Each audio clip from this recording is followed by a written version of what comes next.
Agartala Umakanta academy school থেকে ভোটের সরঞ্জাম নিয়ে বিভিন্ন ভোট কেন্দ্রের উদ্দেশ্যে রওনা ভোট কর্মীদের। শুক্রবার 19 এপ্রিল প্রথম দফার লোকসভা নির্বাচনে ভোট অনুষ্ঠিত হতে যাচ্ছে। ত্রিপুরা পশ্চিম লোকসভা আসন এবং 7 রামনগর বিধানসভা কেন্দ্রে উপনির্বাচন অনুষ্ঠিত হবে শুক্রবার 19 এপ্রিল। এই লোকসভা নির্বাচনকে কেন্দ্র করে বৃহস্পতিবার আগরতলা উমাকান্ত একাডেমি স্কুল থেকে ভোটের সরঞ্জাম নিয়ে বিভিন্ন ত্রিপুরা লোকসভা আসনে বিভিন্ন ভোট কেন্দ্রে রওনা দিয়েছেন ভোট কর্মীরা।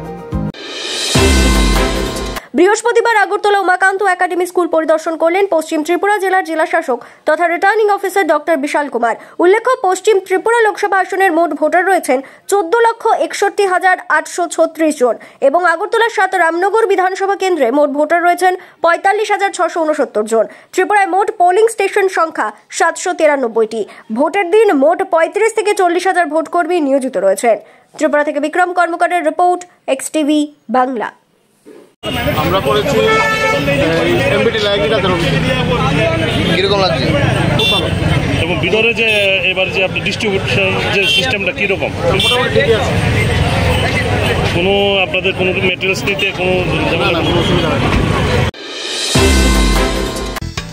খুবই সহজ এবং অনন্য প্রযুক্তির মাধ্যমে ছাত্রছাত্রীদের পড়াশোনায় সফলতা এনে দেয় ফিজিক্সওয়ালা। ভারতের শহরের সমস্ত ছাত্রছাত্রীদের নিট এবং জেইই পরীক্ষায় বসবার প্রশিক্ষণ দেয়। যদি আপনিও আপনার সন্তানের জন্য একজন সঠিক প্রশিক্ষকের খোঁজে থাকেন, তবে চলে আসুন 3rd floor sky star building, পানিচেঙ্কি মোড়, শিলিগুড়িতে এবং নাম নথিভুক্ত করুন জেইই নিটের ব্যাচে, যাতে আপনি পেতে পারেন 25% পর্যন্ত ছাড়। বিশদে জানতে যোগাযোগ করুন 7314850131 এই নম্বরে।